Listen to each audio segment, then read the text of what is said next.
One fall. Nice try, Dave. Well, hello and welcome to the second episode of shut up, baby. Don't put me off. It was the look. It was no. That intro. No. Just your head. It was just the way she was just sitting there going. Mighty mate, you are fucking. That's Is this ridiculous. what the late She show is jumping she like is a fucking literally patch of living guilty? rent free in your head, man. Holy fuck! Like she doesn't even have to do anything. Just make eye contact with the camera. Seeing as my phone doesn't go more than, and this is not a joke, I think, of both sides, about 20 minutes without a notification between the two of us, be it on Messenger or Instagram. 20 minutes, and 20 minutes, and one of us is dead. Yeah. Yeah. If it's been 20 minutes and we haven't sent something to each other, literally the first thing we're gonna Aaron will send is, "Are you mad at me?" Someone set a panic alarm. It's like, why do you hate me? What's going on? Like, what did I do? There's one where it's like he had sent me a load of notifications and I looked at them, but I was like, oh shit, I don't have time to look at the videos now, so I'll come back to them. And then got just bogged down with work. But because I'd already looked at them, the notifications are gone, so I never thought to go back to look. And it had been 2 days. 2 days, and Aaron was like, "Hey, it's me. Are you mad at me? Because like you haven't really said anything back, and like you've seen the stuff, but you haven't said anything." And I was like, "Oh my god, I'm so sorry. I totally forgot to actually look at them." oh, poor Aaron. Yeah, that was a fucking disgrace. Yeah, it is. Come here, speaking of disgrace, do you want to do the intro again? Or yeah. Perfect. Yeah, no. We'll start the intro again. Great. Okay, good. So, welcome to the second. What we watching? Yes. And yeah. So the last time we had Brian on, he's tied up to the chairs this week again.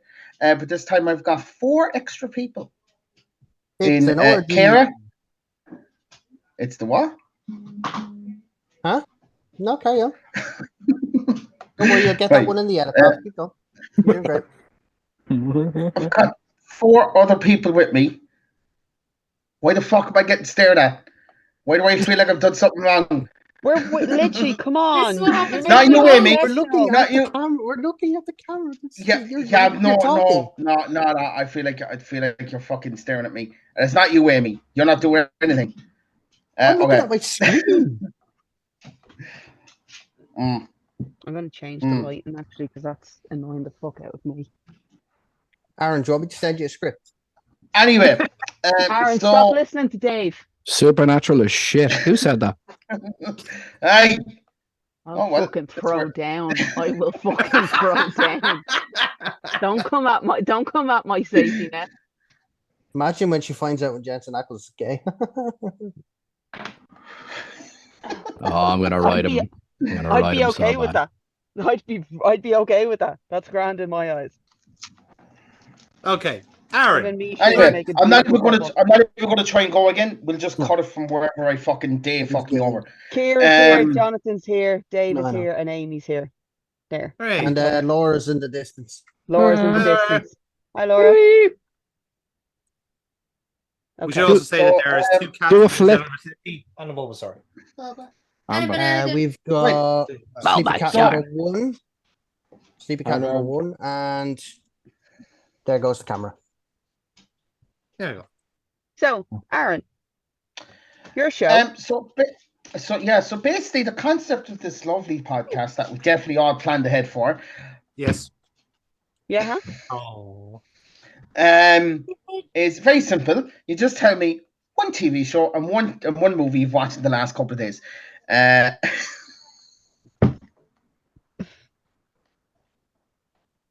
You seem to be starting.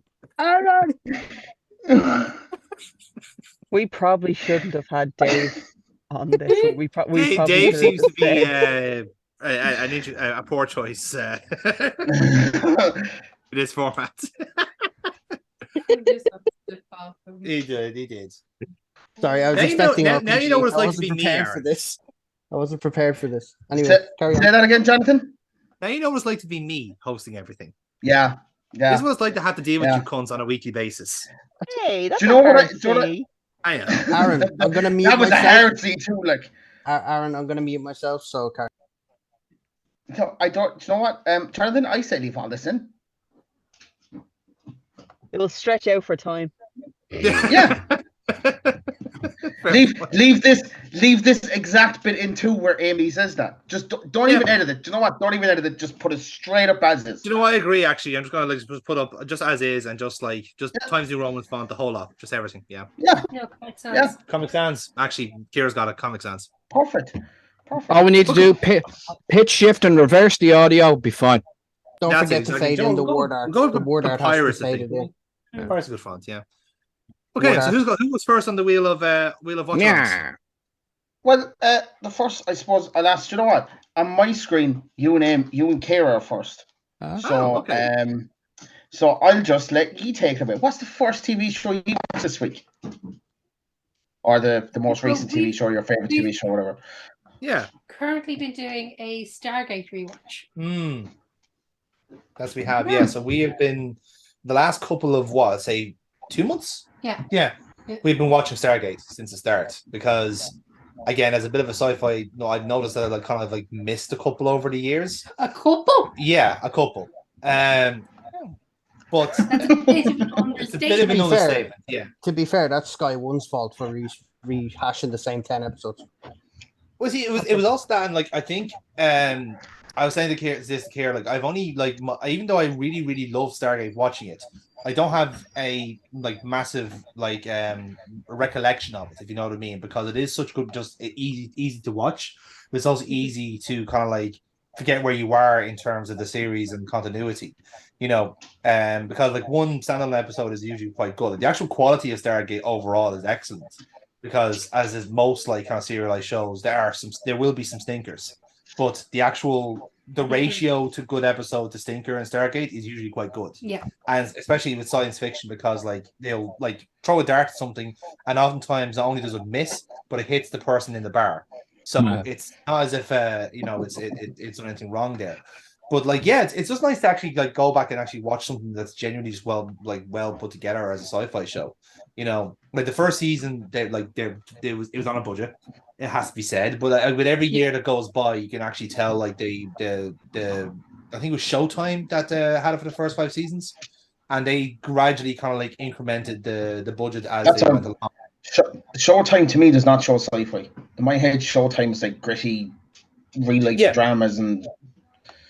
Just say that this is also back in The Wire. the late 90s, was it? Showtime is The Wire. Yeah. And that was also off the back of the movie that had Kurt Russell in it. So they're also kind of factoring in that maybe it was more so the fact that they got the Star Trek or the Stargate property, even that they said, okay, we actually have got something to do with this. And we're now into the 7th season, where it's now into the sci-fi era, the actual channel. And this is where sci-fi were in their elements, where they're on satellite TV, and you could genuinely pack your day full of all of episodes of Battlestar Galactica, Stargate, Star Trek Enterprise, and if you're lucky, a bit of Babylon 5 if they had the rights to it. Serenity, Firefly, fucking Farscape, that whole day is just all wall-to-wall science fiction. And you often kind of forget Stargate was kind of their crown jewel for a while, and then they kind of flipped around a couple of them, to be fair. Because I think when Stargate started to wane in its popularity, they were trying to build up to Stargate Atlantis, and it's just not the same show. But we're getting to that eventually. But honestly, it's just a really really good watch. They definitely do take a lot of notes from what's gone before, as is with every genre, especially in science fiction. And you learn from other people's mistakes.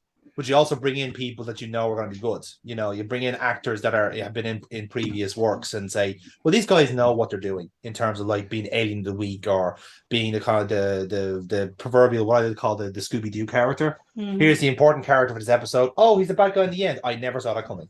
You get people in to do it that way, and it's just it is just a genuine fun watch. Tilk is hilarious. Again, he's the proper as the alien, he's the comic relief as well. Indeed. And it's we all know he's playing a parody of Worf, but we don't care. That's the whole point, is that he is that kind of that character. And then O'Neill is a wonderful kind of counter brings to Star Trek? No, but like it's okay. Well, maybe not Star Trek, but like he's the alien du jour of the show. So like any kind of like Star Trek like show takes from the similar vein, you know. No, you have to get your token minority in there. Well, I always said every. In terms of sci-fi, yeah, everyone needs an alien. Yeah, that's it. I know. I see what you mean. I feel like Brian's 1 or 2 sentences away there from going. I'm not saying that there's too many foreigners in the country. I'm not saying there's too many. Or I'm not alien phobic, but yeah, not gulophobic, but and they definitely do address some of those issues. They do actually. They also have some of their own stinkers as well. They do. I mean, when they try to do anything particularly heavy, it doesn't really go well. Although there's 1 or 2 in the later seasons they get. They do have a balance. They do some of the episodes. They do some of the episodes right, but there is definitely, looking back now,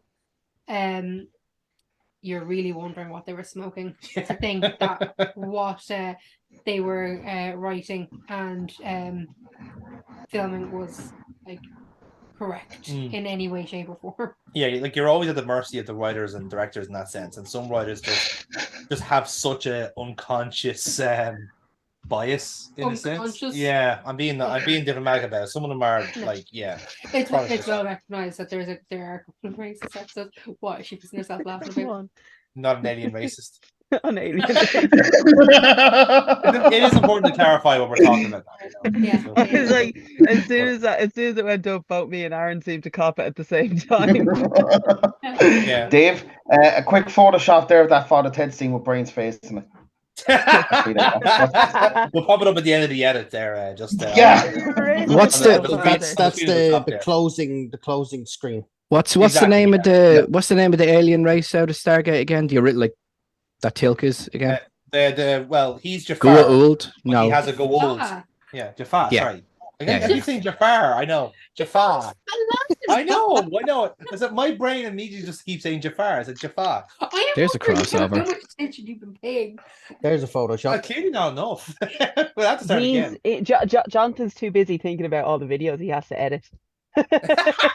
Literally. To be fair, yes. We will have Stargate playing on one screen, and he will be editing on another laptop. So that is the way. That is the way. But yeah, so he's a Goa'uld, has a Goa'uld in him, and he is a larva. Yeah. Although now he's now on Tritonin, so he does not have a Goa'uld anymore. Yeah. But again, always the I suppose the best part of the show is O'Neill himself. Again, there's a lot of O'Neill that is Richard Dean Anderson. You can because naturally he's the executive producer. He's thrown in a lot of his own input on it. But like he, as a character, he just doesn't want to accept that he's the protagonist in a sense. Because like again, the trope is that I'm even going for like as far as like Forbidden Planet. It's always the American hero that saves the day and rescues the poor people from the vicious aliens. Whereas with O'Neill is, do I have to be a diplomat? For fuck's sake. You know, he spent so many years as being MacGyver. He thought being part of the assembled cast meant he wouldn't have to do it all. I'm gonna shoot him. Yeah, don't shoot him. I'm gonna shoot him. Don't shoot him. I'm gonna shoot him. Like there's actually some wonderful segments where it kind of baits and switches you into thinking, okay, there is going to be like an excellent actual science fiction solution to it, and he just throws a grenade at it and everything explodes. Successful, and it works. Master Brain, we have to climb down these ladders and fight these Jafar, and then we can take out the engines.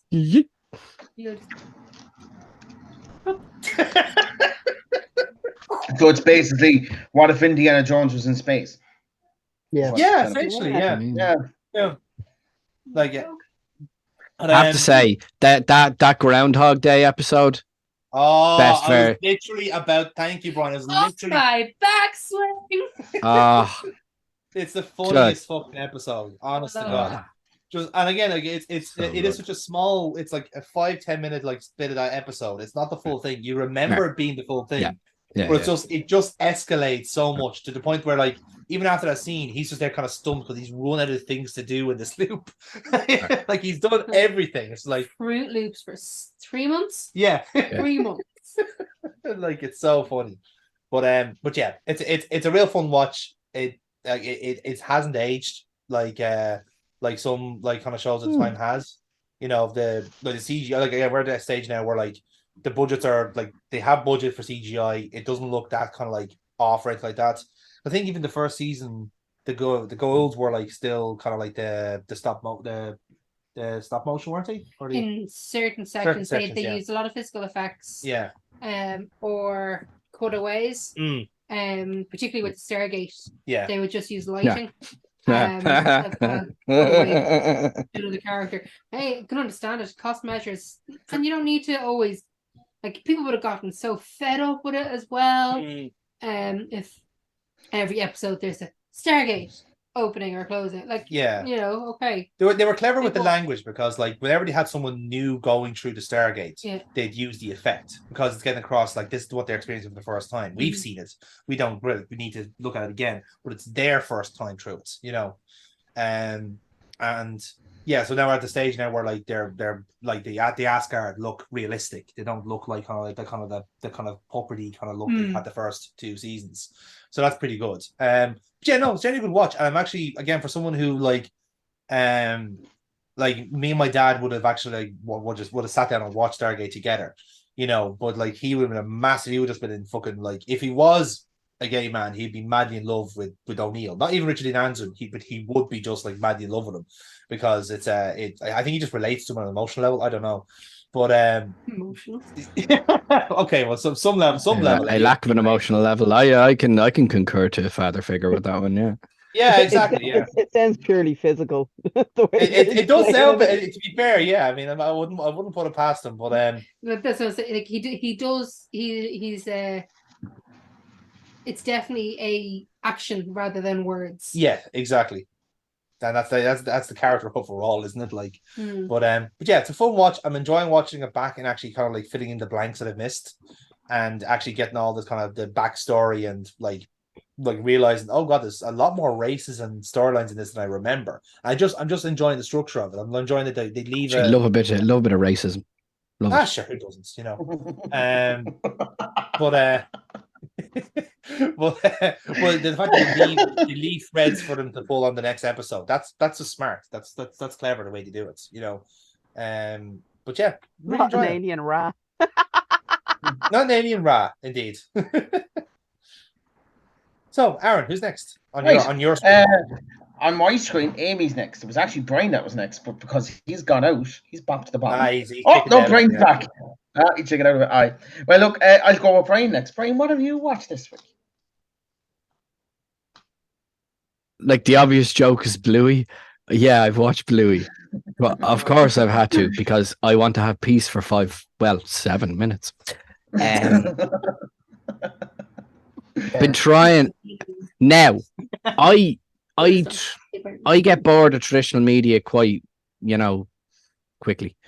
I'll watch a couple of films one week, and then I'll watch a television series the next week. I'm actually after starting on a D&D campaign by Dimension 20, who are produced by, what was College Humor. Oh, okay. So I'm after starting with that. It's called Mantopolis. It's an entire D&D campaign set inside the brain of a human being. The setting is, in fact, inside someone's head. And I've only gotten 15 minutes in because some little bastard needed to be fed. But I can talk at length about Dimension 20. I was never into D&D. I knew of it. Hey, look at me, the big nerd ahead in me. Of course I knew what D&D was. Look, I have dice, but I never played it, never got the crew for it. Random storytelling with fantasy people, and you can possibly have sex with everybody. Doesn't interest me at all. But the Dimension 20, I was enamored with the Dungeon Master. Brennan Lee Mulligan. Even though, unfortunately, he has a very strange first name. keep calling him Brendan for a while. But it What's does. his name? Brennan Lee Mulligan. Oh yeah, I've done that. I've done that in work. Yeah. I get Brendan on the phone. I call him Brendan, and yeah, they don't like it sometimes. Big They kahuna. don't like it at all. Sometimes, But they've yes. done. Sometimes. They started their very first campaign is on YouTube for free. It's called Fantasy High. It's exactly what you think it is. It's a high school adventuring academy. And talk like in the same way as Stargate, they go out of their way nearly to like subvert tropes and try and send. And it's a D&D campaign, so you can't really guide the story, but the way Mulligan has it set up is that he kind of railroads them a little bit, but the circumstances change and they could be a little bit further down a certain path or further back from a certain path he has them guided for. I'm like, in terms of storytelling, it's fucking amazing because I can't predict it. In terms of acting, voice acting and caricatures, not only from him, but from the actual cast themselves, fucking jaw-dropping. And then just overall, they're good, funny, interesting, compelling, deep. Like, pick the thing you want to get out of a media product, and you'll get it in like 3 minutes. In one episode, it's fucking stunning. And then they have The Seven, they have Starstruck Odyssey, they have Coffin Run. They've like pick a genre, and they're either going to do it or have done it. There's an entire. How can you do a mystery, a whodunit in an old Victorian fucking mansion in D&D, and all of them are animals? I thought they come into like three We different missed the mystery beat. novels right there. Yeah. We missed a beat there by not turning our characters into animals, Jonathan. There's always season 4, Amy. There's always season 4. I hear there's a rabid fan base for that type of thing. Really and truly. But yeah, that's what I'm watching at the moment. I'm watching D&D. To be fair, like, it is a really underrated part of like of YouTube at the moment. Is that like because every, as I said, someone like those like Generation 20 there and like fucking Critical Role, even Jesus, like they're writing the book on it. But every other like group work there kind of like saw like we're doing it with our own RPG after all. But like the fact that like you get so invested in your own characters, and if your production is good and you structure it well, like you just can tell some incredible stories with it. And as I said, Brian, like the script is not really written. It's like it's organic. It's like between everybody. There's a certain level of spontaneous to it. Like there is a thing. There's a thing in the lore of Dimension 20, and that it's oh fuck, I got episode 2'd. That's it. I'll give nothing away, but you just get caught with it, and it's. I've been in since. Now you're like, your man Lee Mulligan is just an absolute fucking like master performer, writer, fucking the cunt studied philosophy. Like he's like he was a professional improv teacher. Who the fuck teaches improv professionally? This motherfucker did. He ran his own LARP camp for fucking teenagers. Holy like he has all of the fucking tools. Him and Bria Iyengar and Matt Mercer all sat down and had chats about DMing and shit. Like he's on par with Mercer in terms of like just a wealth of nerdy virality he has. I absolutely fucking would. I absolutely would. The big fucking brain on him. In fact, so much so I'd even let him to me. And it's not usually my way. But holy fuck, the big wet brain on him. It's fucking stunning and then Dimension 20 is on Dropout, which is their own pay to play streaming service. And the fucking wealth of content. You wouldn't watch it all. You can't. You physically can't. And if you can, I think they give you a certificate. It's all homegrown, home produced, like same basic crew for a lot of it. Like the old school college humor sketches and all that. It's all them boys. It's to that same kind of tonality.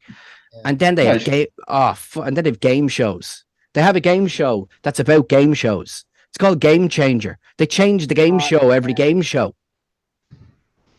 And then And one of their game shows was such a good game show that they made another game show based on the game show about game shows. And that's called Make Some Noise.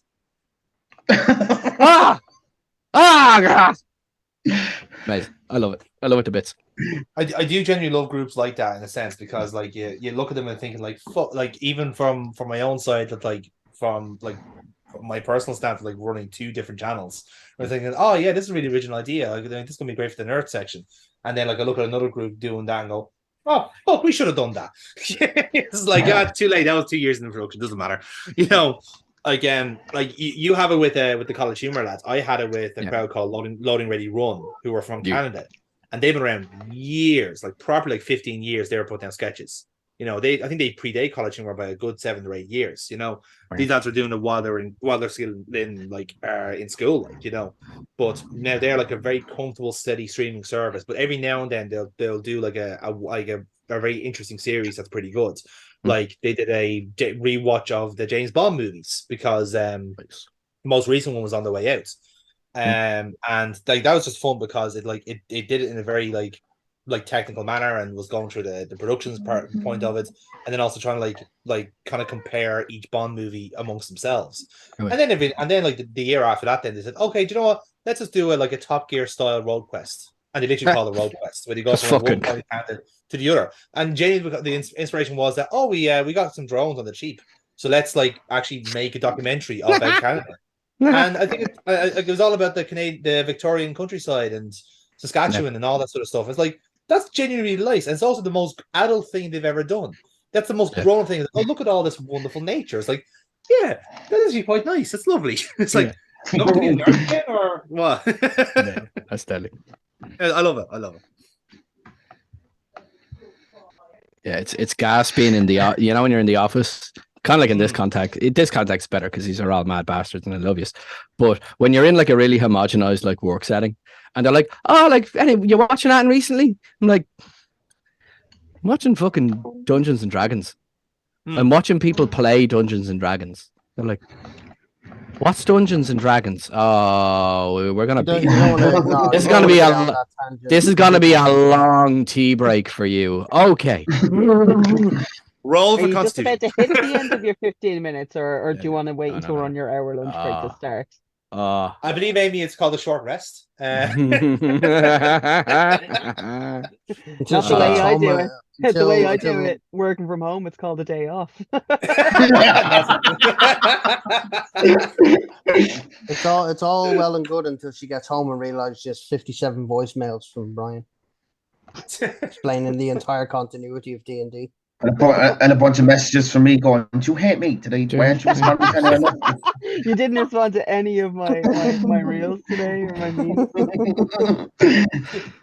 Was one of them too fair? Good? Are we still good? Yeah, we're still friends, right? As an experiment, Amy should just like give like Aaron like a day of radio silence, and then just like after day 2, you just hear him doing like a cover of "Did You Really Want to Hurt Me?" Sorry, hold on. You're laughing and joking about that. He technically already has. That's happened. That's true. That's already happened. And it was the most... I felt so fucking bad because it was the most pitiful voice message I've ever gotten from Aaron. You can do worse than that. You can do so much worse than that. What did I do? I'm actually forgotten now. What the fuck? Do you remember? So there was like a 2-day period where I was like completely bogged down in work, and you sent me a message just been like, "Are we okay? Are we okay?" Did I go too far with one of those messages? Because like, you haven't sent anything, you haven't responded to anything, and it's been like 2 days, and I really need to know. Are we Jonathan, okay? cut it on. Actually, Aaron, I don't think I will. Just cut Amy out of this whole episode. Just put a big loud screeching word in the corner once every like 30 seconds. Aaron, she's executive producer. I don't have that power. It's my fucking show. I'm still executive producer. She's still executive producer. Executive producers, Balix. Right, well, you know what? It's just a title. But Jonathan allows me some power. Right, so I'm gonna just skip Amy on this one because she's annoyed me now. Dave, what TV show have you watched this week? On the voice message that he sent. Amy, Amy, what have you watched this week?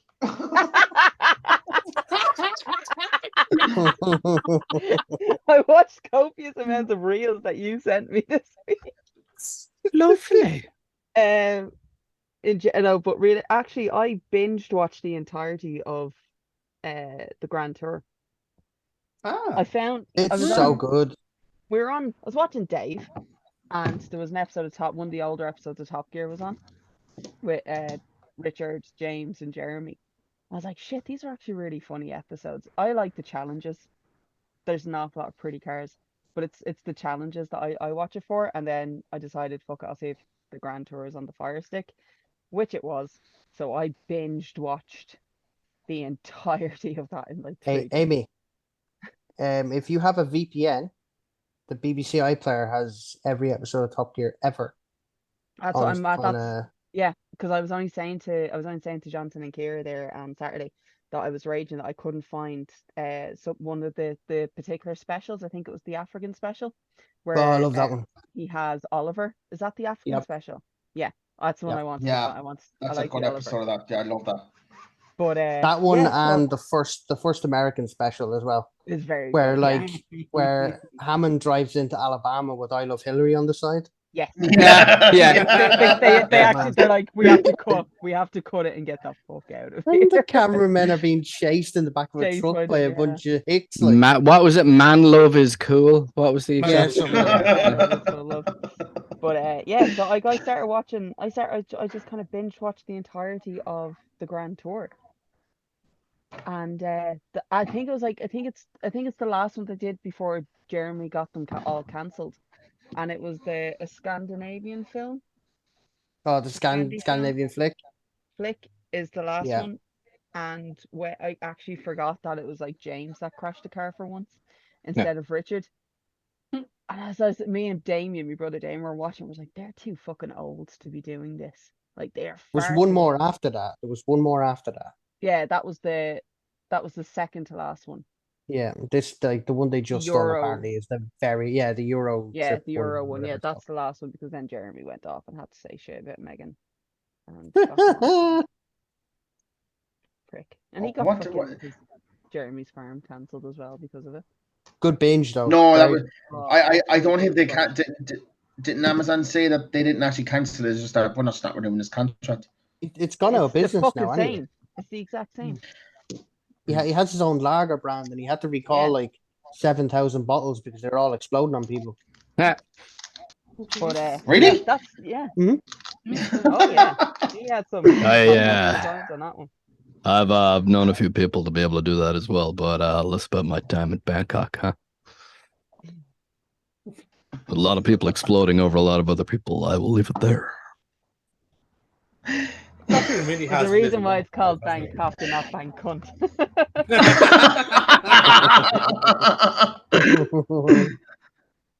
But you know, that's literally been it. And I've been getting Noah to watch it as well. So like every day Noah, because we had Noah all week, so every time he's can come back after school, I was like, if do your homework now straight away, and you can watch all the cars.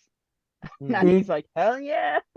So yeah. I remember we went to Top Gear Live in the RDS years ago, and it was pretty fucking good, like, because the three of them were there and they actually did the show. It wasn't like you pay like 70 or 80 quid and you just get to see them for 2 seconds and it's a fucking little museum they have off to the side. Like it's a proper show. They're really good. That really good. And even like the newer season, well, the newer ones that the BBC did with like Freddie Flintoff and Paddy McGuinness and Chris and stuff like that, they're not that bad. But I don't know, there's something about the three. It's something about Richard Hammond, Jeremy Clarkson, and James May. It's a perfect combination. The three of them are just. It's that lightning in the bottle thing though, because like I can't stand Jeremy Clarkson as a human being. I think he's genuinely like he's like a really bad rash that just will not leave. He's like Marmite. You either love him or you hate him. Yeah, exactly. But when he's with the other two lads, cannot get enough of him. Like, don't get me wrong. Like, Jeremy Clarkson is a strange person in the sense he's quite a chameleon to a certain respect. Where like if he's doing his like kind of usual column in whatever fucking toilet paper or rag he's fucking writing in, it's all about like I hate this person, fuck the Irish, whatever he writes like. Whereas you put him on QI and he's well produced and he's really really funny. Have I got news for you? Well produced, really funny. Top Gear. Who wants to be a millionaire? Yeah, exactly. Like he's like it's so bizarre, and he's like, yeah, and then you have like James May and Richard Hammond, who I genuinely don't really have that big opinions for, but put the three together in an environment like Top Gear, and it's fucking wonderful television. Yeah, I really like Richard Hammond, and I don't I see him do anything have but Top I Gear. have binge watched Richard Hammond's workshop on Discovery That's Plus. what it was. Thank you. And James May, like Our Richard Man in Hammond. Japan, is also That was fucking good. phenomenal. Yeah, like the two lads can do well. Like the three of them, Yeah. when they're, like again when they're. Does anyone read Richard Hammond's book? It came out after he had the His second or his first crash? The second. This came out the second crash, which was the one that like properly nearly killed him. Yeah. And I read that and I was like, this is actually a really fucking good book. It is a really good read, like, to get on him.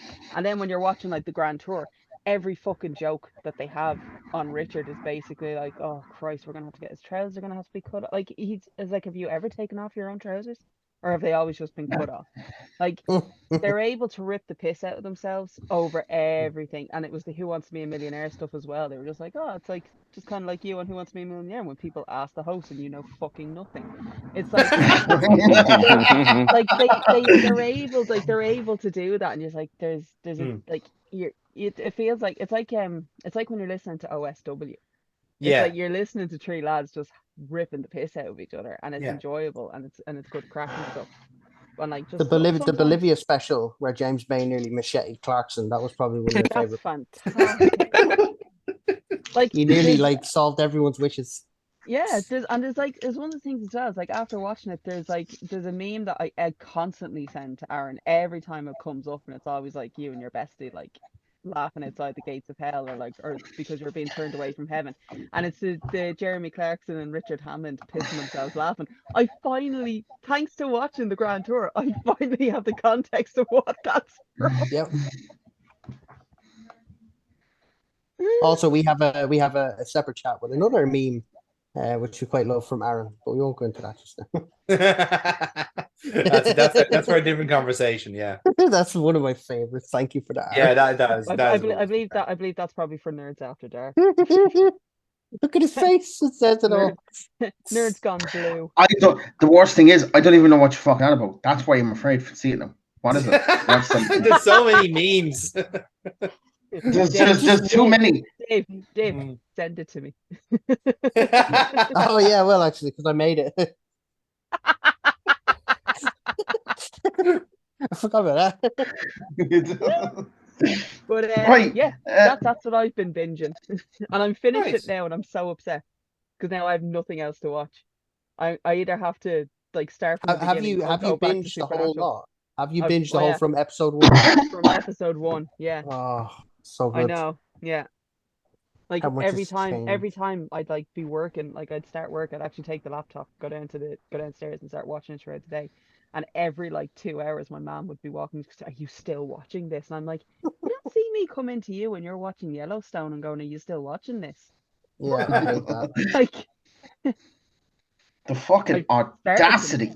I've started to now. Every time I walk into the sitting room and she's still watching like Grey's Anatomy, I'm like, are you still watching this? That's not what I used to like that. She's for, but whatever. Haven't you? Like she doesn't. Yeah, she does not like her own medicine. Who knew? Mothers usually don't. Yeah, mothers usually don't. Anyway, Dave. To death. You're not on the next episode. We know what's happened. Yes, my friend. What can I do for you? What have you been watching this week? What TV show did you watch this week? Not so much a TV show, just Your Misery. It's been very entertaining. Streaming live. In fairness, Manchester United does count as a TV show at this stage, doesn't it? Like, honestly, do you know what? Yeah, we've all been watching. He's actually died a little more inside. Myself and Kira have actually been watching the Manchester United show all season, all year so far. It's heating up. I like it so far. It's a lot of drama. I just don't understand why they're already repeating the battered wife storyline from like 6 months ago. I mean, I don't understand. Because it sells. It sells. That's it's not that, Aaron. It's just that they got the ending wrong. Clearly, I mean, like they got the ending wrong, and like Yeah. They want the East End to turn. They do, yeah. And it's, Can I make it clear that I don't condone battering women? I just need to point that out. And fuck Mason Greenwood. Continue, Jonathan. Yeah. The fact that you needed to point that out makes me now really worry about you, Aaron. You never have to point that out, lad. Like, to be fair, as a United fan, like I don't blame him if even he has the yick at the moment, looking at how. I mean, this is not a football podcast, but it's going to be now. I'm heartbroken because every fucking time, every morning when I wake up, I'm actually afraid to look at Twitter. I'm not. Where did they cut it? They have X. No, they got X. Don't give Elon Musk. Sorry. They got Hold on. No, they don't. They got it. It's still a little bird for me. Oh, you've not done the update. No, I fuck not happened. Fuck not happened. Fuck that happened. Stroke Amy having. Anyway, so I'm on my 12th run through of Scrubs, or maybe the 15th. I don't know. Yes. That and the superfan episodes of The Office.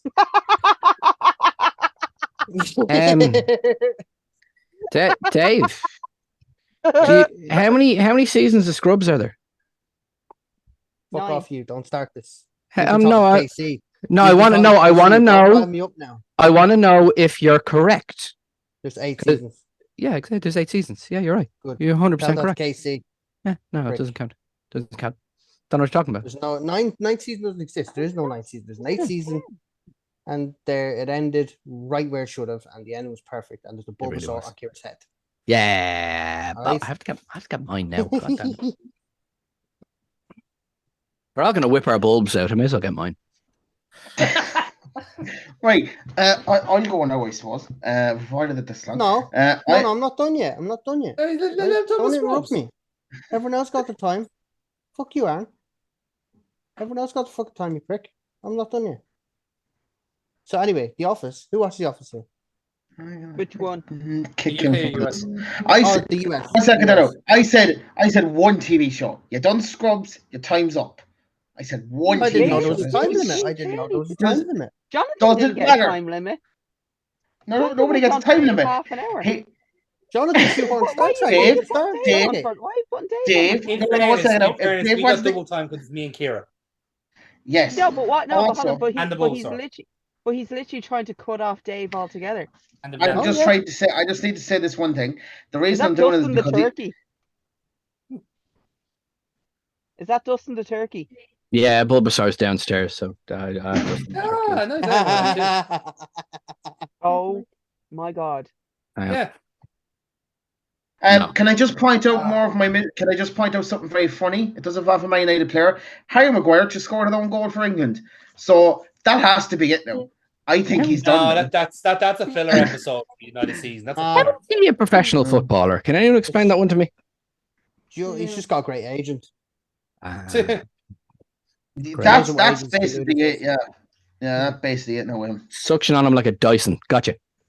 Yeah, that's it.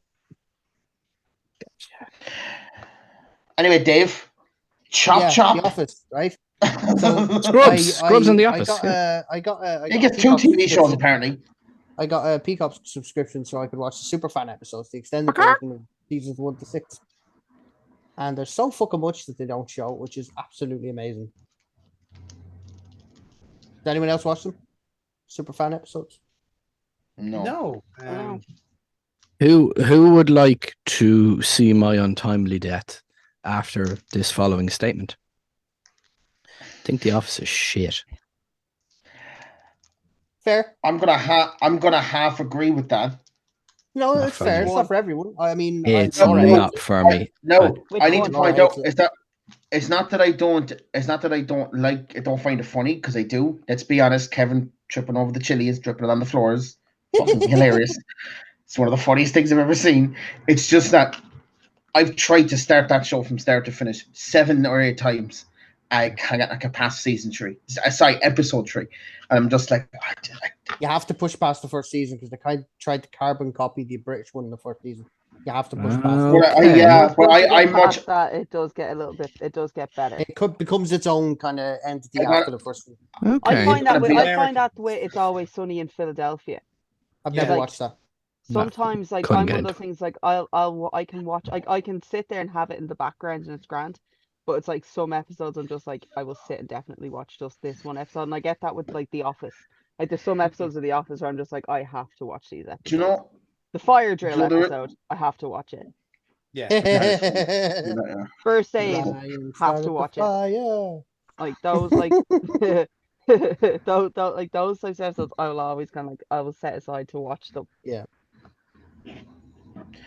I only ever do that with rewatching like specific episodes. So even skipping or rewatching specific episodes, I can more or less watch season 7 start to finish in one sitting of It's Always Sunny in Philadelphia because it is the best, most consistent season of the whole lot. Of like all 17, I think. Is there I a need show to- I you've need ever watched or you've never skipped an episode?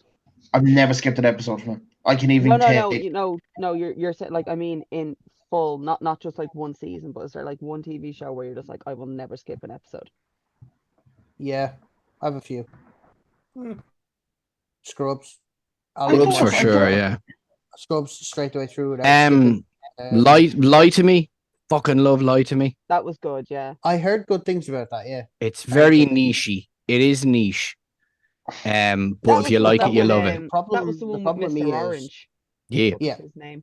Big What's Tim. his real name? Yes, bless you. Tim Roth, yeah. Tim Roth, yeah. The way I the way don't my know. brain works, I thought struggle he to- was a real abomination in that show. Right, see you after, lads. Right, I'm just gonna go now. After.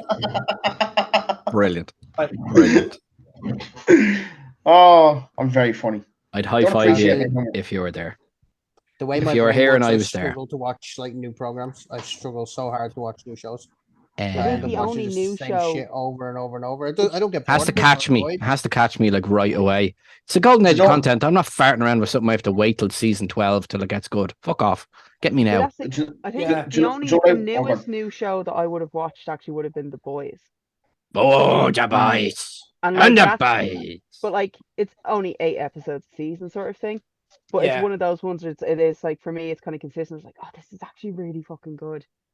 And I will continue. I have rewatched the 3 seasons, getting myself ready up for Gen V. Yeah. Well, we watched You The know- Boys on your recommendation, Amy, and like I agree with you. Like again, for someone like I would have like incorrectly misidentified a lot of shows as superhero-y kind of stuff, Oh, and this I show would have is. automatically just like not like considered it. But then after watching like the first two seasons, thinking, like actually no, this was really fucking good. Like objectively, it's just good, and Like, it's one of those. It's the opening scene of the first episode of I The know. Boys, and it's like within like the first 5 minutes, you're kind of like, oh, this is okay. This is not like a superhero. yeah, Like, and I that's just want to that's hear what it should Carl be. Urban, Yeah. I just want to hear Carl Urban call many a person a cunt. Like I've Oh, seen the memes. Like you see the like you see, you know, a show is gonna be really good or really shit if you see a load of memes of it first. And fuck me, whatever way they did that, they got the memes out there, and I saw the line. I was like, oh well, isn't the invisible cunt? I'm like, okay. And then after seeing the actual context, I walked around for an entire week going, well, isn't it the invisible fucking cunt? To everything, Uh, to you know what everything in my house, everything. I would say it's the most quotable thing I've ever had, but then again, I'm a massive nerd for the thick of it, which this like BBC Such a political good drama, but like show. it's it's so good. fucking It's so good. it's so funny. Mainly because fucking like again, fantastic. Peter Capaldi is given free reign to say whatever the fuck he Yeah. wants. That's the best part about it. That's That's the what you want best out of part it, about it. The man has literally been able to invent his own curse words. Like he has literally said the word, like you cannot even get into an elevator. Not only are you a shambles, you're a fucking omni shambles. From bean to cup, you fuck up. And I've used that phrase constantly. You know, it's like but like that wasn't written in the original script. That was him No. literally shouting at Rebecca Front to get into a fucking elevator. Like that's just you can't capture that's wonderful energy. Like that's to me, like when you were talking You know, about the office a while if you ago, look up high blood pressure in the dictionary, Peter Capaldi's character, you'll just from see that his show face. is- You will just Yeah. his face and bulging eyes. Yeah, exactly. But like you when you mentioned the office earlier on, Dave, like there's always such a good difference between like how Americans write a sitcom and how the British write a sitcom. And I'm so used to how the Brits write sitcoms. And I was quite surprised. I tried the British Officer. I tried so hard to watch it, and I just couldn't. You know, I love the American one so much. Puts me off. I don't mind that. I don't mind Ricky Gervais' character. Funnily enough, it was Martin Freeman's and Mackenzie Crooks that just fucking. Mackenzie Crooks is for deadpan, but he kind of freaks me out. It's the eyes. His eyes are far too sunk. It's like, sir, please get some sleep or throw some sneakers on. Like, you scare me. You look it like, and it's a terrible thing to say because it's just me judging him on his looks, but he looks ill. And I'm always like Googling just to make sure, is he at death's door or is he not? Or is it just how he looks? The Brits don't do cinematography well. Oh, they do scripts and they do like that, like writing's bar none is great. Writing and acting are their jam. That's what they are. But if you, like I said, certain formats work. That works for The Office because it's flying the wall, shaking cam, that sort of stuff. I meant to the thick of it. They are like the pioneers of that.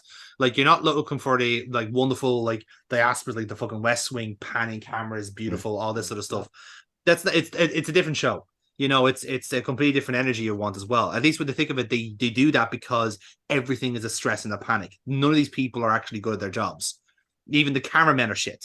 You know, that's the whole point. Every British series from like 2000 to 2006 was just automatically brilliant. Like that early 2000s like era of British television was really good writing. Do you know what inspired? Do you know what inspired the whole thing? That whole generation of them was the royal family.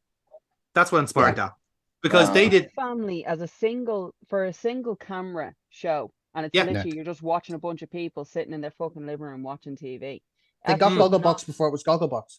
That's the thing is as well, like because like I can happily I can sit. It's like with Father Ted. I can sit down, I can rewatch that no matter what.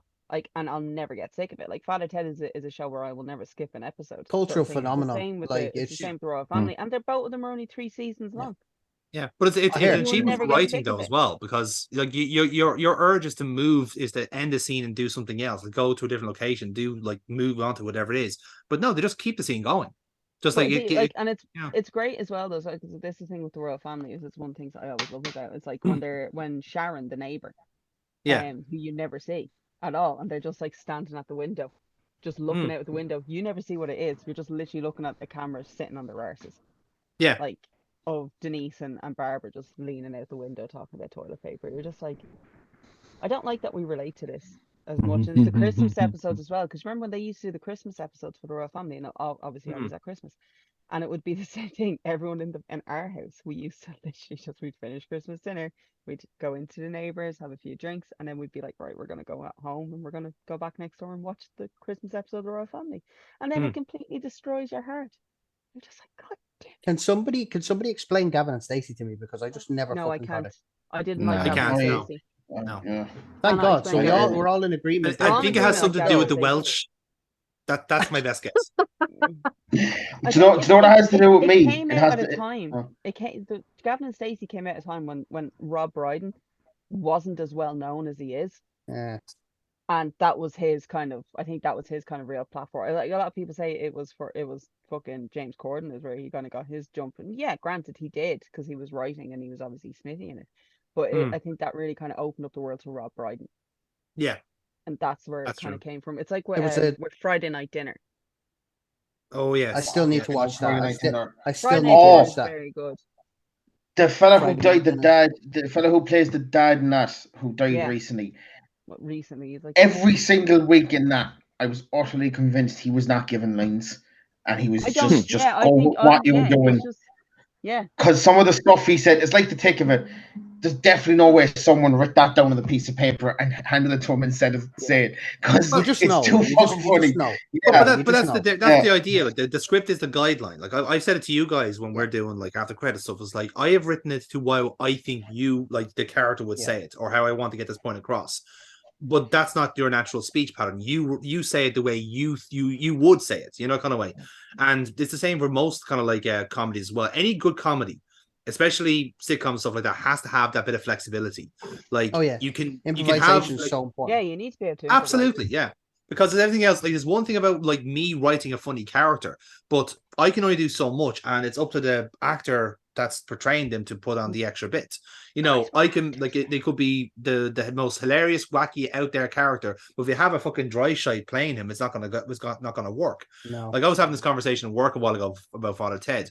Like, the accomplishment of the two guys of Matthews and Lennon to write the whole thing is excellent. But look at who they had. Like, you had Polly McGlynn as Mrs. Doyle. Like, had to uglify this genuinely lovely person. Same with Frank Kelly, one of the most erudite, eloquent, like articulate human beings to ever exist in this country. Absolute gentleman. And they made him look like that. This is what they were working with. They had a golden generation of Irish comedians. We don't appreciate what like how many like careers were like jumped off from Father Ted, and then you have Black Books, and then you had the IT crowd. Like, there's so many fucking springboards there. You know? And that piece of shit Ardal O'Hanlon was in, where he was a superhero. That was great. Sure. You know what's hilarious when you actually think about it? Who did he replace, or who was he replaced by? Was it Hugh Dennis? In which now? In My Hero. Yeah, Hugh Dennis. Dennis. But telling me there's a superhero show. One second, Dave. I thought about it when you were on about the golden age and stuff earlier, and Be Human was the first thing that popped into my head. But what's this superhero show with Hugh Dennis? My Hero. It's legit called My Hero. It was with Ardal O'Hanlon as the lead. Yeah. Right, I'm gonna have to look that up because that sounds Oh, it isn't. Permo, man. It's terrible. It wasn't great though. It wasn't good at all. Awful. No. Yeah. Sorry, it was James Dreyfus who took over as. Oh. That's who it was. It was him, but Hugh Dennis is in it as well. He plays a doctor in it. Yeah, that makes sense then, because then Outnumbered would have come out then after that. So and that's Hugh Dennis's actual proper show. Yeah, so. James Dreyfus was the one who took over, and he played Kevin Goody in The Thin Blue Line, which is actually something else that I really like. Is that Rowan Atkinson? That is Rowan Atkinson. Yeah, that's a brilliant show. Yeah, that was a good one. Here's a question for the room. Ben Elton was a good one. He did some good stuff. Do you think of changing your name to Ben or something like Ben Elton? Anyone watch that? Elton. What's your first name? One of my favorite jokes from Mock the Week, Frankie Boyle. Tonight is not about comedy. Here's Ben Elton. He lost his way. He might have lost his way, but I think Blackadder is top tier. Yeah, no, Blackadder is tremendous. Is absolutely tremendous. But I just again, his interview with Elton John for that entire 10 minutes where he's literally Elton John hasn't a clue what's going on and he's ripping into him is one of the best interviews I've ever watched. Have you ever thought of changing your name to John Elton? That don't make more sense. Dave, you have a question for the room? Yes. So here's a question, because there's a few programs that come up in my head that I don't think ever really made it on Irish television, but I can never forget them. But is there any Irish television program that not around anymore, but you remember watching when you were younger, in your teens or a little earlier? Irish television show. The Mystic Knights of Tirnanog. Now there's a fucking title. That was one, yeah. There was a sitcom. There was a sitcom that I watched when I was very young, and it was called Upwardly Mobile. Ooh, that rings a bell. I don't know if you remember watching that, but that was really fucking good for the season that it was on, and then it disappeared off Irish television forever. Upwardly Mobile. Glenn. I think you can get it on YouTube because the internet has pretty much everything that didn't exist now exists again. What was the question there, Dave? Because my aunt was talking to me while you were saying it. No, I have not watched it. Okay. Was there ever a Irish television program that was on years ago that you loved when you were younger, but it's just never existed since? It was literally just it's there, that's gone. Not like a Glen Rowe where it went on for too long. Although Aaron, that was probably loosely based on your childhood, no? Bachelor's Walk. Yeah. That's the one. That's yeah. I vividly remember that on Irish TV. Vividly, I didn't watch it because I'm a little bit younger than Amy, like so go a couple of years there. So See, that's how I differentiate between Cork and Dublin. Cork is Glenroe, Dublin was Bachelor's Walk. Yeah, it's great. That's how people in Cork live. Point out, Bachelor's Walk was 2001. Yeah. Yeah. Yep. Jesus. Thing is, sorry, I know you're old like the rest of us. What? You're old like the rest of us. Sorry, pal. I know I am, but I'm still the youngest. I'm the best looking. Oh. Sure, mate. I looked up and Amy's just like, that's where four of them just go, no, she's not agreeing with that. Sorry, I'm actually looking. I'm trying to find other Irish television shows that I can think of, but I actually cannot think of any. What was that one that we had that was set in the kitchen? Raw. It was Raw, yeah. Raw. Yeah, I do. I remember watching that. Queen Maeve was in that when she was in the first series. She played Rachel. Like that, I know her character.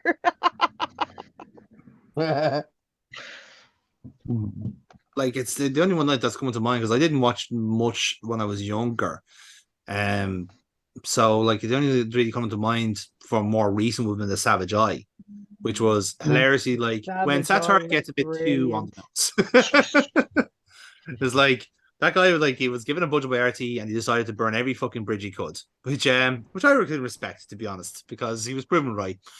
There's one TV show that would induce me to murder people. Whenever I hear the theme song, and I don't know why it angers me so much. But Round the Twist. Have you ever felt like this? Right, she's later. Things happen when you I mean, the clue's in the fucking name, Dave. It's going to drive you around the twist. What do you know what actually won? It is another Australian one that was shown in Ireland. Pugwall. Oh yeah, remember Pugwall? Don't remember that at all. Pugwall was an Australian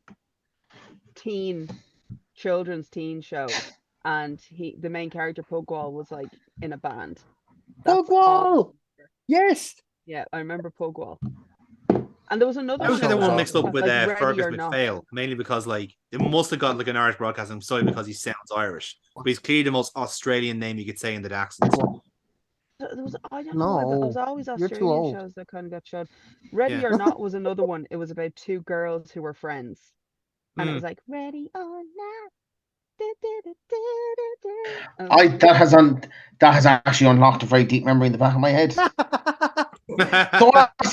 Don't ask me what the show is about, but that tune is in the back of my head right now. Going, Aaron's first boner. You know what else actually always kind of stuck. That was Lita. How dare you?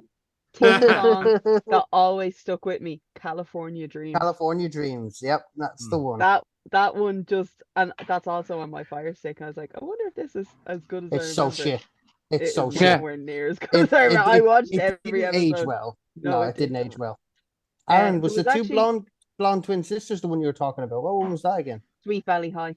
Sweet Valley High. I have a friend who has that on DVD. Sweet Valley, Sweet Valley High. They were I think the two of them, the two sisters were actually the Doublemint sisters when they were younger. Double your pleasure. Great Bill Hicks routine. I was just gonna say, I was like, who else is like? I have the book. I have two of his books, but one of them is literally just all of every transcript from all of the shows. Unreal. And it's just glorious. Do you know what's really? And when he's talking about the Kennedy assassination. No. Oh, thinking about John there. Just thinking about John there, Jackie. Just thinking about John. One of the most Bill Hicks. One of the most like saddening things I've ever watched was a documentary recently about. This might be the same guy you're talking about, Aaron. Probably not. But the guy who created like the Amanda Show and all the Nickelodeon programs being done Dan for like. Schneider. That's the one. Yeah. Fuck me! I watched that and I was like, "Holy shit!" Like when they point out the scenes in the program. Yeah, you want to wash yourself afterwards. I had a shower. You need to have a shower afterwards after watching something like that. Jeez, ice man. Like I'm almost convinced now that there just wasn't enough evidence to get him on rape at this point. Like that guy is just like He was a grade fucking, A. he was a weird. top tier scumbag. I did actually Should be start playing for listening Man to United at this point. Yeah. It would check out, you know. Because you want about Bill Hicks there. Bill Hicks, I remember I got shown him when I was about 15, and I was starting to get into like conspiracies and stuff for some reason. Because you do that when you're on the internet. You're telling me that God, 9/11 was an inside job. Oh, let me go down this rabbit hole, huh? I love that Aaron That's what says that TikTok's for. on September 12th as we're recording. You know what? It's like we're You know what past says it. It's it? Look, over. you guys, It's you can say it. You can say it. It's September 12th. Let's Sorry, go. it's Let's like- go. Yeah. Don't wear white after Labor Day and don't talk about conspiracy theories on September 11th. September 12th, But I- Conspiracy Day. That does seem to be the rule, to be fair. Yeah. So what I said I figured out was Waco, and I was like, "This is not it." They didn't deliberately kill a bunch of people in the field out in Yes, the middle they of Texas. did. And They then you did. look it up and you go, "They actually did kill a bunch of Oh, people they out in did, Texas." yeah, Oh yeah, my yeah. god! Ladies and gentlemen, the Jesus. federal government. To be fair, as I well, think it's they're like, it's great. one of those things- They're it's great. one of They're those really things, good. It's like when you actually like read up on like the whole Jonestown type situation, you're just kind of like, Oh, Ooh. Jesus oh, Christ. Yeah. fucking hell. Part of me is also just, like thinking, and this is horrifically kind of saying, it's like, maybe you People don't want must those have been people in the really, world. really bored back in the day to be just like, yeah, I think I'll just up How all my easy- possessions and join a like, fucking cult. But here's the thing is like, honest But it to was God, this- if I was one of them, I'd have joined the cult as well. I probably would have been the first drinking the Kool-Aid. I was that damn impressionable. I still am that damn impressionable. when you I get- have people pulling me back now. Like, Been listen, no, look, You you can don't get a want lot. that. You can get a lot of people with matching tracksuits. You know. Yeah, if the cult has the right merchandise, Amy's in. It doesn't matter. It doesn't matter. It doesn't matter how bad an organization is. If they have a snazzy logo, you will watch them, much like Man United. Hang on, Well, Brian, I I'll think- take that shoehorn there for you. I might need Yeah, it. just yeah. That's one of those things. It's like, honest to God, if a cult came, if the Mormons had better outfits, I probably would have joined them by now. Yeah, that's really where they're lacking the Mormons. Good is the- musical though. Good musical. Excellent musical. So I mean, who's got to say no to 17 wives when you're not Muslim? although I already have the one, and she's exactly everything I need. That was Brian. That was the correct answer. And Dave agrees, don't you, Dave? Could Yeah. could you see the sidestep of that fucking landmine there? Could you? Yeah, there we go. I actually think we can see Sarah just like holding the gun, just off slightly. There's like a massive battle jack just off screen there. Just A Bluey's Chloe's gonna get thrown across his face now in a second. More She's trying code. to like. No, it's like Chloe's like got Amy on oh, the speed uh. dial. She's like just about to withhold sex from you, Aaron. Just like right there. Oh, actually, I'm gonna get Chloe back now. that I've you're got the power. Just it was mentioned. First sexual awakening. Baywatch. Say by the bell. Say what about? Yeah, Screech really did it for me. Buffy the Vampire Slayer. Is that where you get your hairstyle from? Ooh, oh, without question.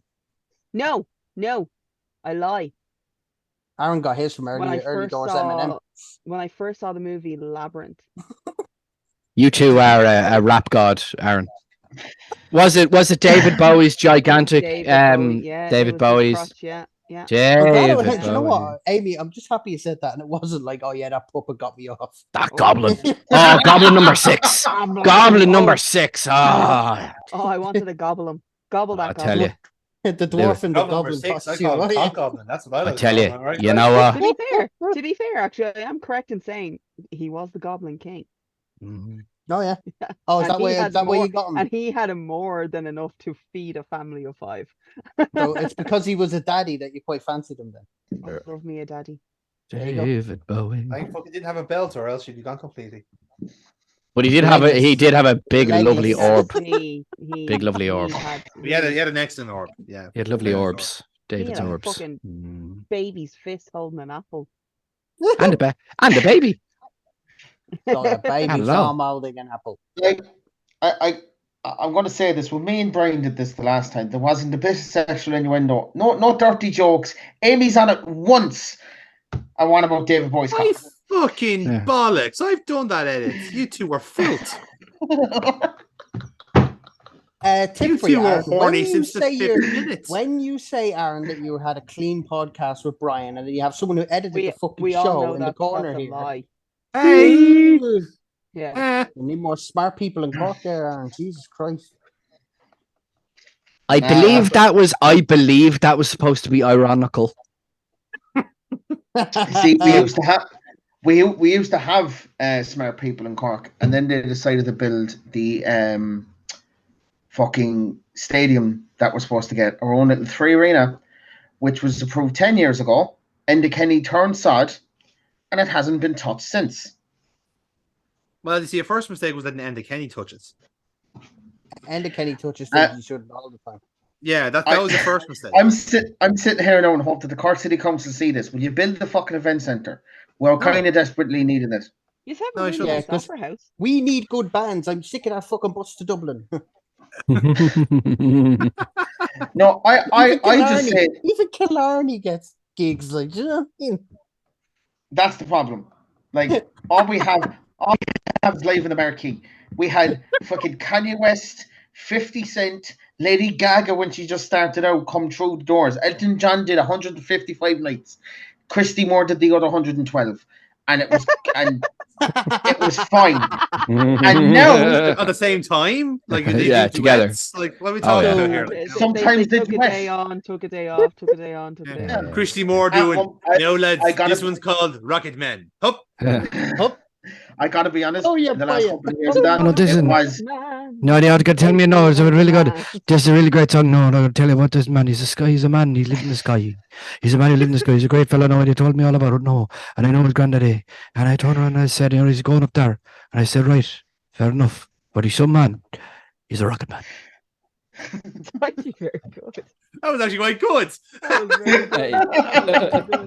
I need more sweat. Hold on, I need more sweat. Yeah, you need more sweat. Yeah. You also didn't mention that the Rocket Man's grandfather was killed by the Brits. Yeah, from Killer. He was from Killaloe.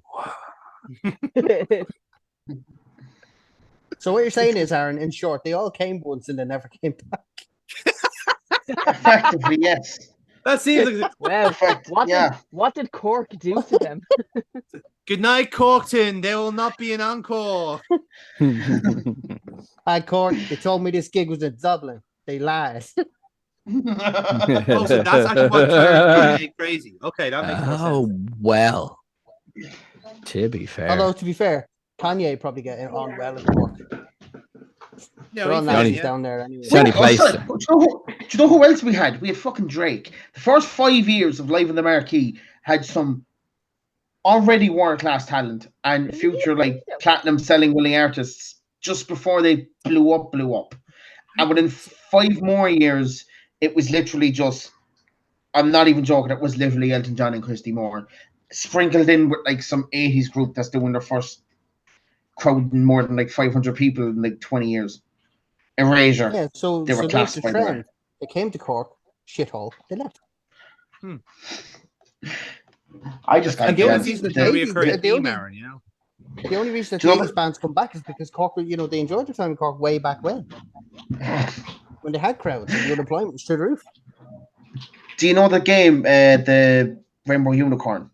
That computer game that you hit the space bar. Did you never play that? No.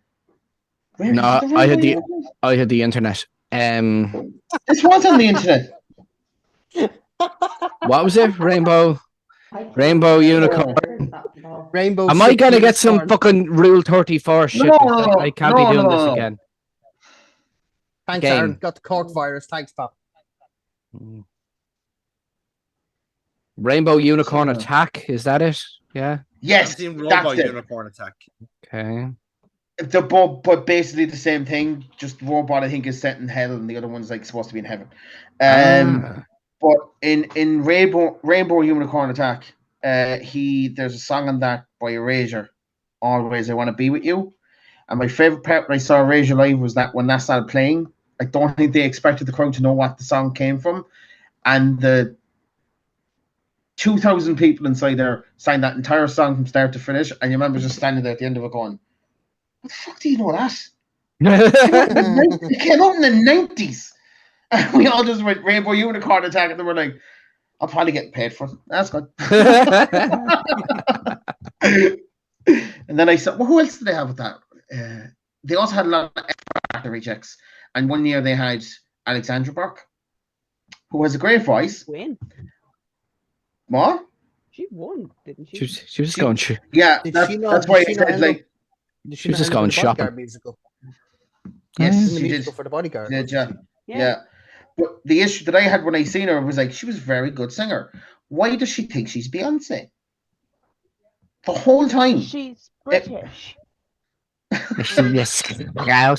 They invented not just British. Beyonce. They're British.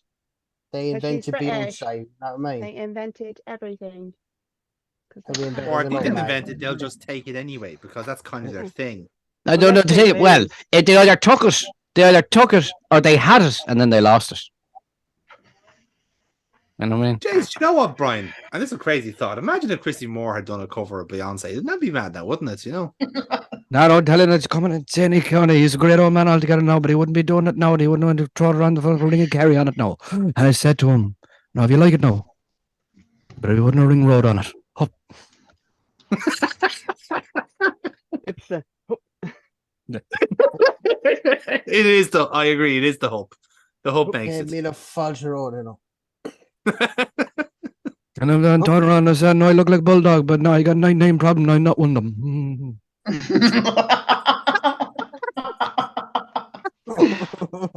Yeah, what the fuck? Oh, jeez. A little bit of Jay-Z there. Hope. So Norman's in, no friends standing around there now throwing hooks in the lift. Family come together. Oh. He's a very sexual performer, is Christy. He's very sexual. Imagine that's what he's like in the sack. Can you imagine him on fucking riding on top of you, just the sweat dripping? Listen, you wouldn't know where your own starts and his began. You just think it'd be all salt and chin fat. You'd have nothing left. That's why he has to put the tarpaulin down there now. Oh my god! Women sometimes put a towel down. He puts a tarp down. Yeah. I don't forget me tarpaulin when I'm going to go to work. Don't forget me tarpaulin when I'm trying to make her twerk. Oh. Welcome to the splash zone. Oh. Yeah. I wasn't. Splash Zone Tour. I wasn't. 2024.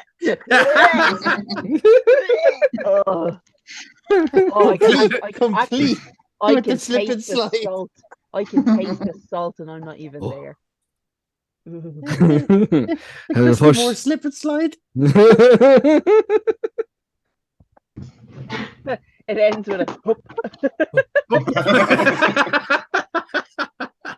What the hell is this podcast about again, Aaron? Sorry. Yeah, Aaron, was this what you were kind of looking for what we're watching, or? I'd like to point out, there's no way me and Brian were worse than what the fuck just came out of her mouth there in the last 5 minutes. How dare you? Listen, we're all lusting after Christy Moore. This is Amy. Comedy. Yeah.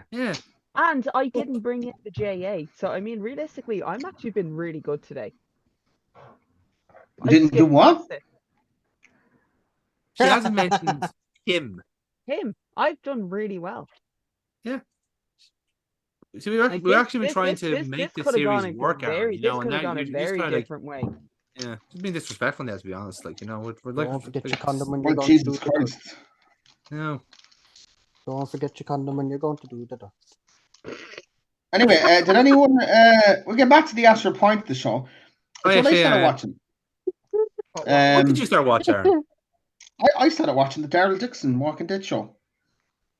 Without any, I need to point out, I have no context for the last 7 seasons of The Walking Dead. Neither do I, mate. I stopped watching. So I just know. So well, actually, you know when I stopped watching exactly when they built up a whole season around him and the governor having a shoot off, and it was like pew pew, pew pew, done. If that was the end of it, I was done. I was like, you've lost me now. You've killed off a character who's still alive in the fucking comics, for Christ's sakes. I'm done. Yeah. Oh, don't. I read the comics after I watched the season. And every page of the comic was just a big, for fuck's sake, why'd they do this? They could have done, fuck off. Yeah. The only thing that I was glad they did, actually, the only thing that I was very happy that they did still do was when they killed Glenn. I could have done without Abraham, but when they killed Glenn, I was like, finally, fucking finally, you've done something right on the comics. It's because he was so popular on the show. The characters that were the most popular. I know, but that's all they cared about. Point.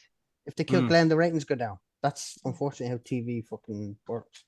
Well, that was my kind of main gripe of watching the show as well. I had people telling me to go watch it. It's like, I'm not gonna watch a show where basically it's like an eliminate, basically guess who dies next. It's like I can't really get it. It's not like investing in people if they're gonna be killed off. I did enjoy that with Game of Thrones. Well, see, I think that makes sense for that type of show because like it is essentially like it is a race to the throne. So like people are gonna get killed off. No, anyway. I don't mean. Sorry, I mean it's because I hadn't read the books on Game of Thrones. I haven't watched Game of Thrones. That's why I enjoyed it. So it's like I went. Don't set yourself up for that. Blind. Excuse me. I was saying for Dave not to watch Game of Thrones, because you get all the highs, and then season 7 and 8 comes along. Yeah, just don't watch 7, 8, 9? 7, 8. Don't. Yeah. You could do that, and then you could have your own special ending. Because I guarantee it's better than what the fuck is put out. I fucking hate the end of Game of Thrones. Biggest sort of shit ever. I still think you should have bought that comic. I still think you should have bought that comic in Camden. I should have, but I didn't.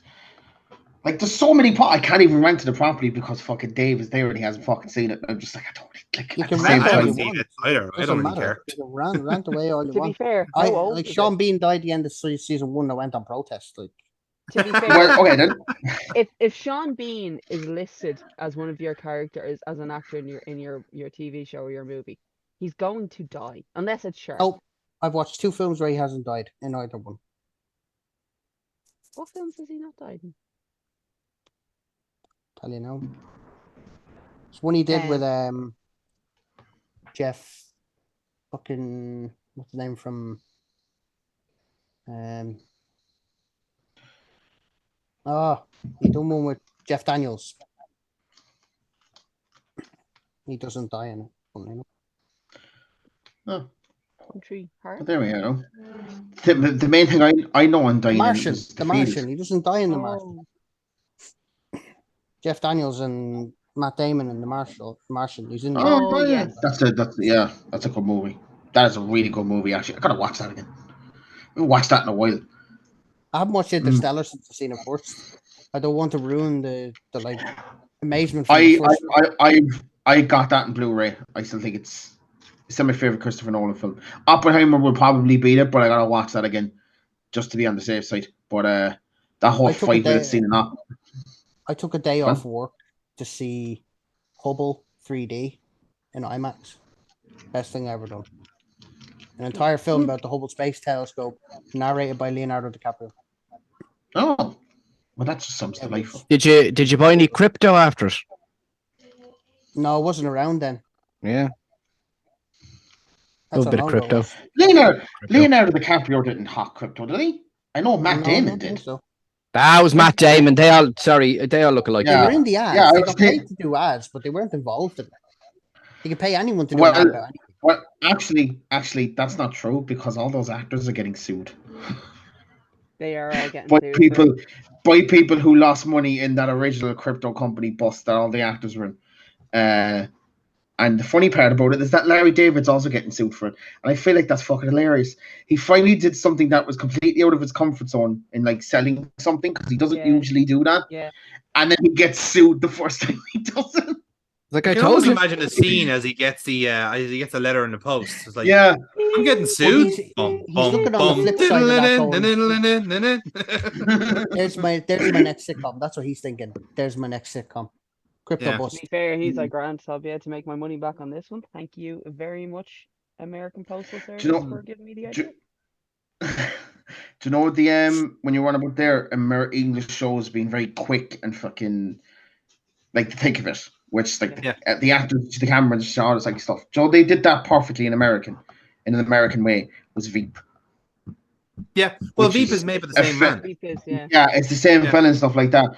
Because that scene where she says, if you want to get Jonah to solve a problem, you might as well use a dildo as a croissant as a dildo.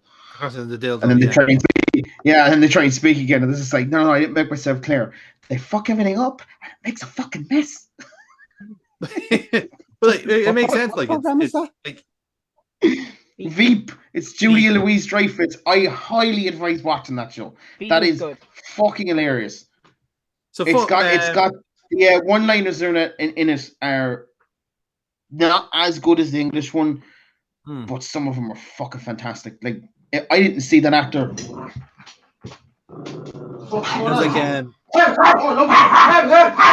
Oh, there you go. Air trouble. That's trouble. That's more.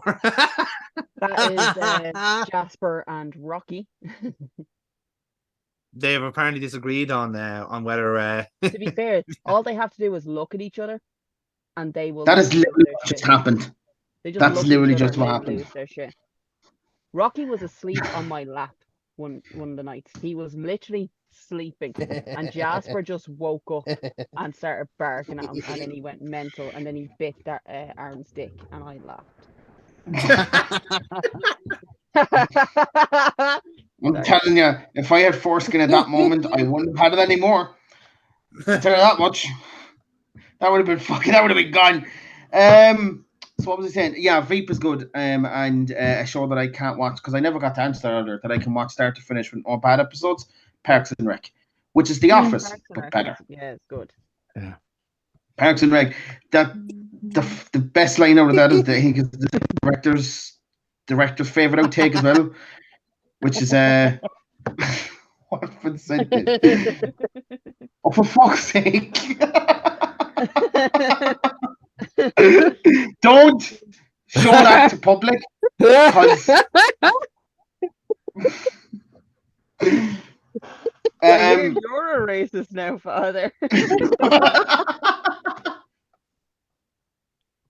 I can't respond to anything to it because it'll give it away. I can either confirm or deny. Or deny, yeah. What was he saying? Chloe in there.